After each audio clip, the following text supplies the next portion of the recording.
GB Gaming.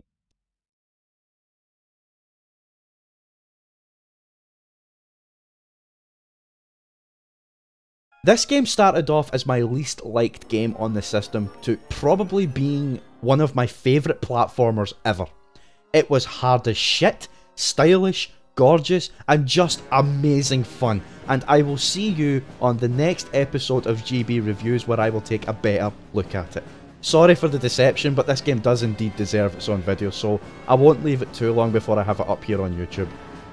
With that said, so I left the last episode in a bit of a shoddy cliffhanger in that I wanted to separate this review from the rest. There were a couple of reasons for this. One of them was I wanted to get the last episode out as quickly as I could so that I had room to do this one at my own pace. The reason I wanted to do this one at my own pace is because this is my favourite platformer on the PlayStation system and I wanted to do it justice, and I didn't want to mix it in with other games that I either didn't really like or didn't play as much.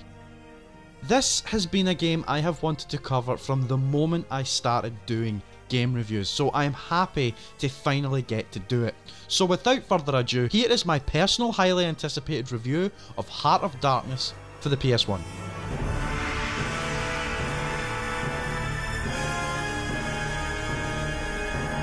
Heart of Darkness was published by Infogrames in Europe and developed by Amazing Studio, which was founded by ScHlAuChi and Frederic Savoy, the team that was mostly responsible behind the development of Another World, which was published by the same company that published Flashback on the Mega Drive. You can see what I'm drawing up here as why I love Heart of Darkness so much.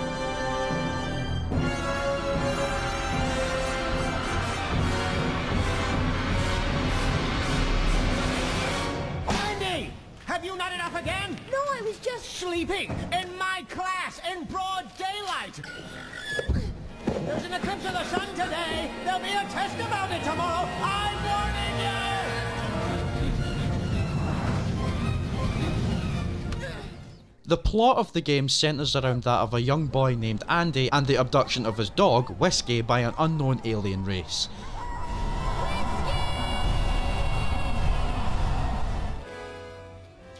After this abduction happens, Andy jumps onto his handcrafted spaceship thing, and the next thing we're showing is that same ship flying off into another dimension where he crashes the ship, and this is where the game begins.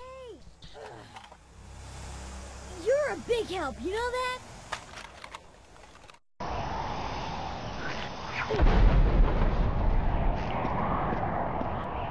This is played in the same vein to that of Another World, so the comparisons can be drawn here. The only difference I can spot is how much better the controls are. Andy can do many different things in this game. You have this plasma cannon that you can use against enemies, but don't get attached to it too soon as it is taken away from you very early in the game.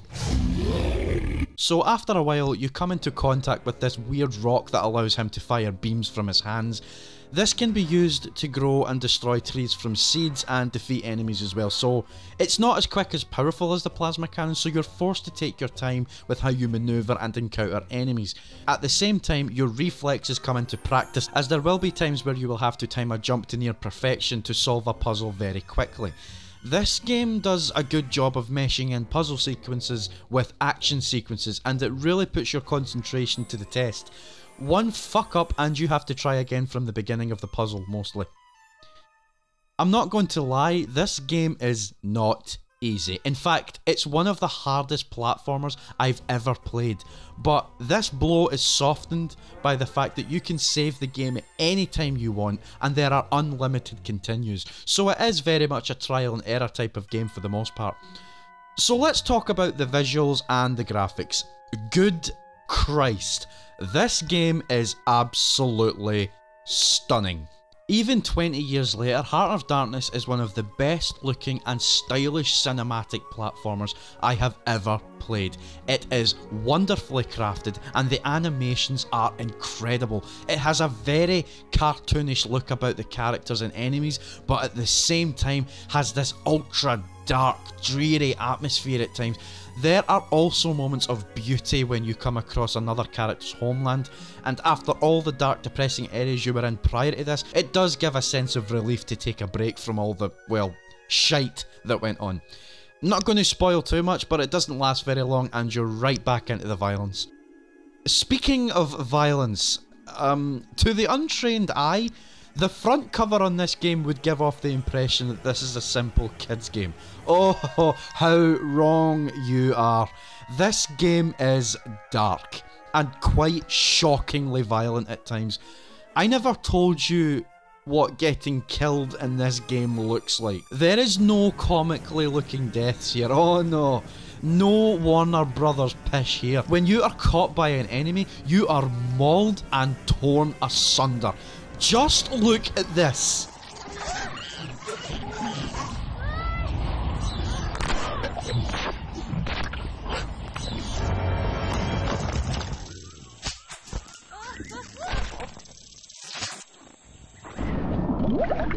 Does this look child-friendly to you? It's a little disturbing actually. And in Europe, this game was rated 3 and up. What the hell? You can see him get smothered, eaten, and even have his spine broken. Jesus, tap dancing Christ. If this game was made nowadays, it would get at least a 12 rating. This game is not for kids under the age of 7. I don't care what anyone says. I was 9, so I'm okay.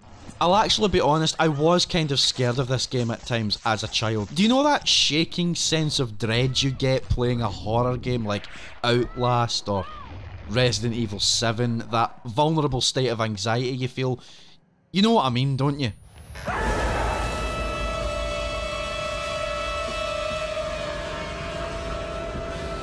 Well, this game gave me plenty of those as a child.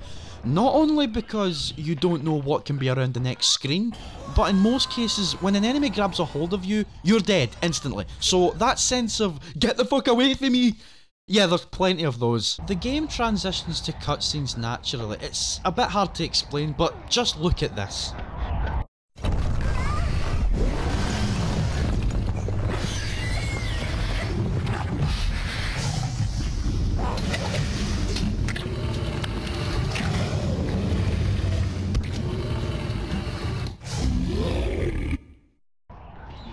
That transition between gameplay and cutscene is magnificent, and this happens a lot in the game. It keeps the controller in your hand at all times, and it also means you have to make sure you're ready to continue playing once some of these cutscenes are over. The cutscenes are pre-rendered, but the beginning of these cutscenes have a little in-game animation before it transitions. It just seems so natural, I can't really put it into words. But that's what makes this game so good, and it's what makes the cinematic platformer so good. Nothing like this gets made anymore. Nowadays it just doesn't feel the same. Games like Limbo and Inside are absolutely fantastic, but there is one thing I much prefer to have in my cinematic platformers, and that's the static screens that you can move in and out of. Nowadays, the camera just follows you around. I'm not saying these games like Limbo and Inside are terrible because of this, far from it. I just think that if this is what is regarded as a cinematic platformer nowadays, then they have definitely changed a good bit.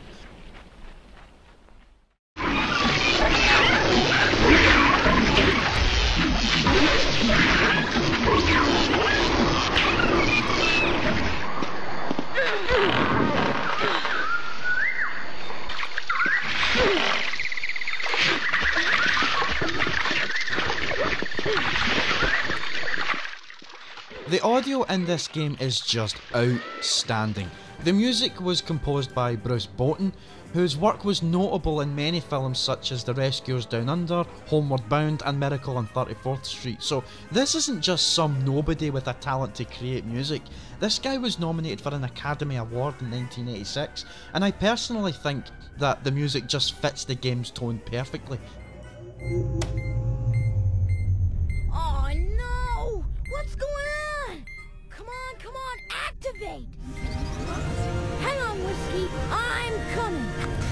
What's your name? Amigo! Amigo what? Amigo! Boy, what a scary place! Dark Kingdom! The voice actors, from what I've seen, aren't that well known. Well, apart from maybe a couple. Now, I hope I'm pronouncing these names right.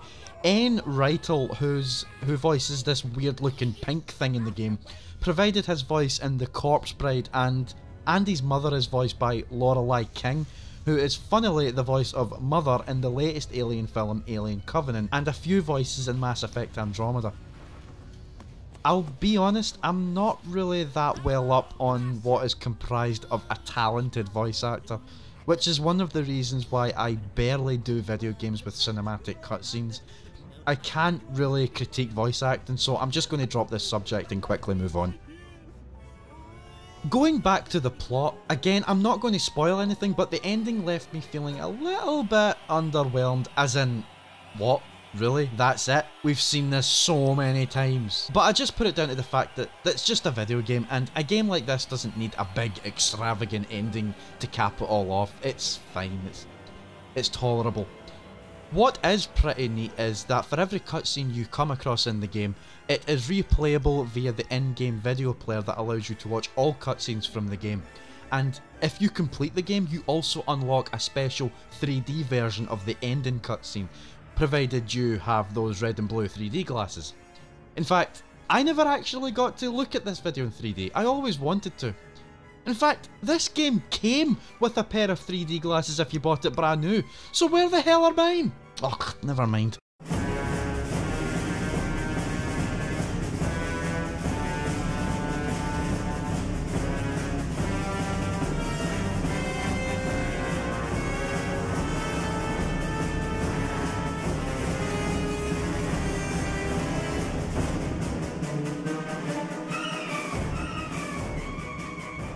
All in all, Heart of Darkness is brilliant. It's challenging, stunning, funny, scary, gratuitous and charming all at the same time. It took the developers 5 years to make, which back then was quite a long time.